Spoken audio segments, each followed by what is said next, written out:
Codex Ephraemi Rescriptus is a 5th century Greek manuscript of the Bible, sometimes referred to as one of the 4 great uncials. The manuscript is not intact. In its current condition, Codex C contains material from every New Testament book except 2 Thessalonians and 2 John. However, only 6 books of the Greek Old Testament are represented.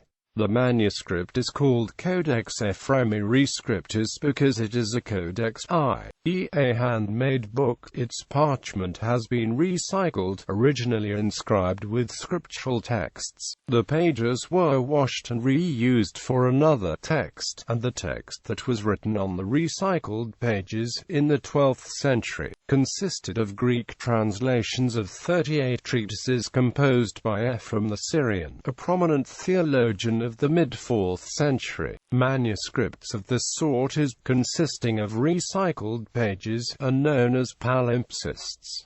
The later text was written in the 12th century. The lower text of the palimpsest was deciphered by biblical scholar and paleographer Tischendorf in 1840–1843, and was edited by him in 1843–1845. Currently it is housed in the Bibliothèque Nationale de France in Paris. Description: 208 leaves of the Codex are extant, 144 belong to the New Testament and 64 to the Old Testament. The Codex measures 12 1/4 in 31.4 to 32.5 cm by 9 in 25.6 to 26.4 cm. The text is written in a single column per page, 40 to 46 lines per page, on parchment leaves.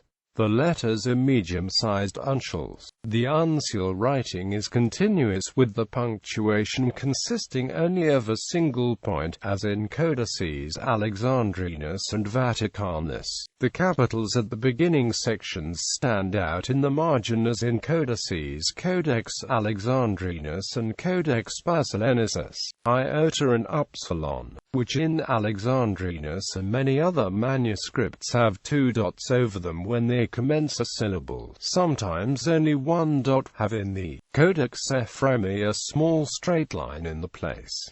The breathings and accents were added by a later hand. The nomina sacra tend to be contracted into 3-letter forms rather than the more common 2-letter forms. Before the Gospel of Luke and the Gospel of John, a list of kappa epsilon phi alpha lambda alpha iota alpha is preserved, but the tau iota tau lambda omicron iota were apparently not placed in the upper margin of the pages in Codex Alexandrinus. It is possible, however, that the upper margins once contained tau iota tau lambda omicron iota in red ink, which has completely faded away. Another possibility is that the upper portions of the pages have been over-trimmed. The text of the Gospels is accompanied by marginal notations indicating the Ammonian sections. Probably when the Codex was pristine, numerals representing the Eusebian canons were also present in red ink, which has completely vanished. There are no systematic divisions in the other books.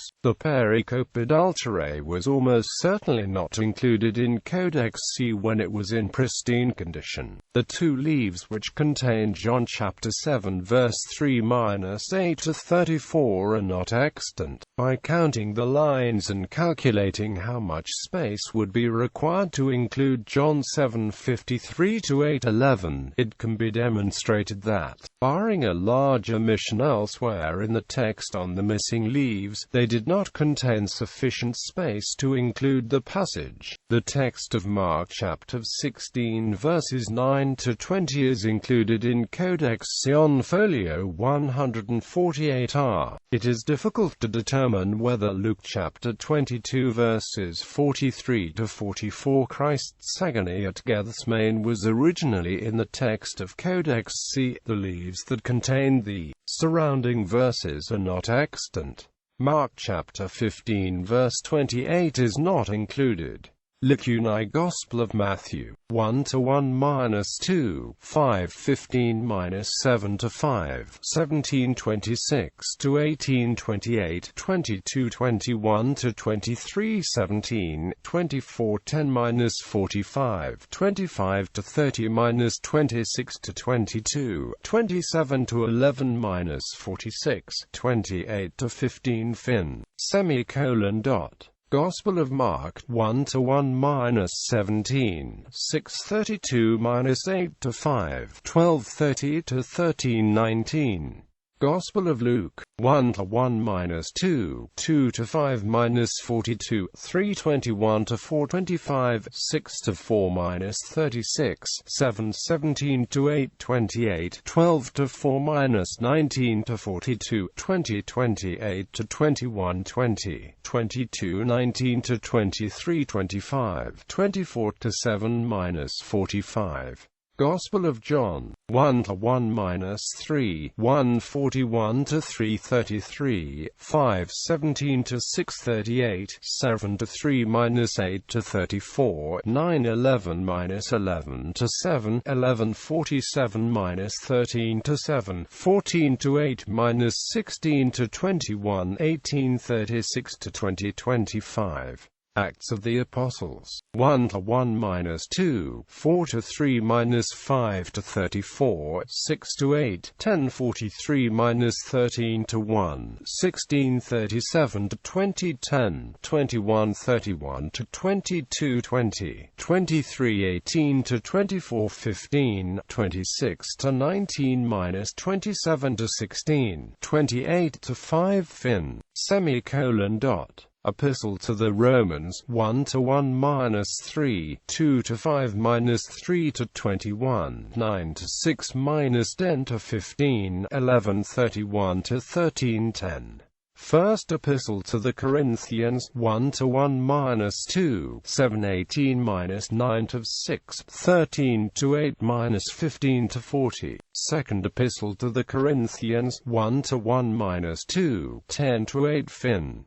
Epistle to the Galatians, 1-1-20.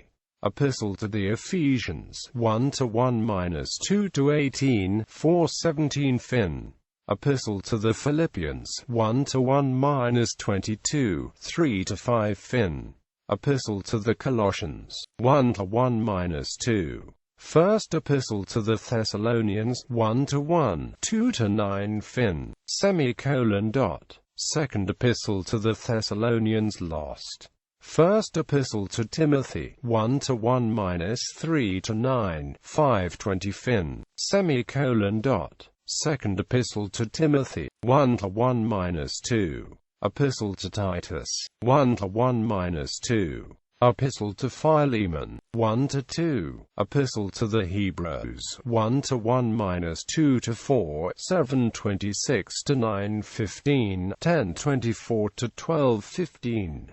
Epistle of James, 1-1-2, 4-2 fin.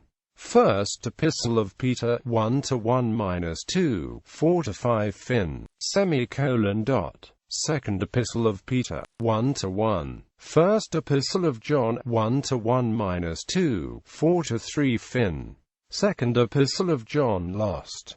Third Epistle of John, 1-2. Epistle of Jude, 1-2. Book of Revelation, 1-1-2, 3:20-5:14, 7:14-17, 8-5-9-16, 10:10-11-3, 16:13-18-2, 19-5 fin.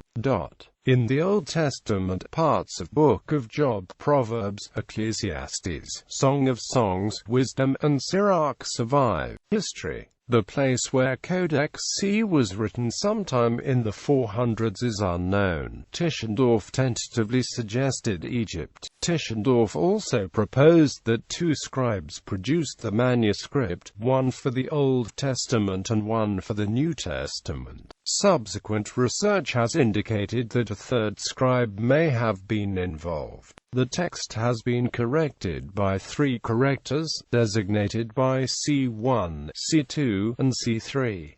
Sometimes they are designated by California, CB and CC. The first corrector worked in a scriptorium, probably in the 500s, but the exact location where any of the correctors worked is unknown. The latter's corrections are not numerous except in the Book of Sirach. The third and last corrector wrote in the 800s, possibly in Constantinople. He conformed readings of the Codex to ecclesiastical use, inserting many accents, breathings, and vocal notes. He also added liturgical directions in the margin, and worked extensively on the Codex. The Codex was recycled in the 12th century. After the fall of Constantinople in 1453, the Codex was brought to Florence by an émigré scholar. It belonged to Niccolò Ridolfo, Cardinal of Florence. After his death it was probably bought by Piero Strozzi, an Italian military leader, for Catherine de' Medici. Catherine brought it to France as part of her dowry, and from the Bourbon Royal Library it came to rest in the Bibliothèque Nationale de France, Paris. The manuscript was bound in 1602. The older writing was first noticed by Pierre Alex, a Protestant pastor. Jean Boivin, supervisor of the Royal Library, made the first extracts of various readings of the Codex to Ludolf Custer, who published Mill's New Testament in 1710. In 1834 to 1835, potassium ferrocyanide was used to bring out faded or eradicated ink, which had the effect of defacing the vellum from green and blue to black and brown. The first collation of the New Testament was made in 1716 by Johann Jacob Wettstein for Richard Bentley, who were intended to prepare a new edition of the Novum Testamentum Grace. According to Bentley's correspondence, it took 2 hours to read one page, and Bentley paid Wettstein £50. This collation was used by Wettstein in his own Greek New Testament of 1751 to 1752. Wettstein also made the first description of the Codex. Wettstein only occasionally examined the text of the Old Testament, but he did not publish them. Various editors made occasional extracts from the manuscript, but Tischendorf was the first to read it completely. Tischendorf gained an international reputation when he published the Greek New Testament text in 1843 and the Old Testament in 1845. Although Tischendorf worked by eye alone, his deciphering of the palimpsests text was remarkably accurate. The torn condition of many folios, and the ghostly traces of the text overlaid by the later one, made the decipherment extremely difficult. Even with modern aids like ultraviolet photography, not all the text is securely legible. Robert W. Leon published a list of corrections of Tischendorf's edition in 1959. This was also an imperfect work. According to Edward Miller, Codex C was produced in the light of the most intellectual period of the early Church. Quote, according to Frederick Kenyon, the original manuscript contained the whole Greek Bible, but only scattered leaves of it were used by the scribe of St. Ephraim's works, and the rest was probably destroyed. Sweet examined only the text of the Old Testament. According to him, the original order of the Old Testament cannot be reconstructed. The scribe who converted the manuscript into a palimpsest used the leaves for his new text without regard to their original arrangement. The original manuscript was not a single volume. The manuscript is cited in all critical editions of the Greek New Testament. In NA 27 it belongs to the witnesses consistently cited of the first order. Even readings of correctors are regularly cited in critical editions. Bibliography. Text of the Codex Tischendorf, CV. Codex Ephraemi Rescriptus, Sive Fragmenta Novi Testamenti, Lipsii, Tischendorf, CV. Codex Ephraemi Rescriptus, Sive Fragmenta Vetros Testamenti, Lipsii, Leon, R.W.A. Re-examination of Codex Ephraemi Rescriptus, New Testament Studies, 5 pp. 260–272. Description of the Codex Comfort, Philip. Encountering the Manuscripts, An Introduction to New Testament Paleography and Textual Criticism. Broadman and Amp. Holman Publishers. Fleck, Ferdinand Florenz. Über die Handschrift des Neuen Testaments, gewöhnlich Codex Ephraemi Rescriptus genannt, in der Königlichen Bibliothek zu Paris, Hamburg, Hatch, William Henry. The Principal Uncial Manuscripts of the New Testament, Chicago, The University of Chicago Press. Kenyon, Frederick G. Our Bible and the Ancient Manuscripts. London, Metzger, Bruce M. Manuscripts of the Greek Bible, An Introduction to Paleography. Oxford, Oxford University Press. Sweet, Henry B. An Introduction to the Old Testament in Greek. Cambridge, pp. 128–129.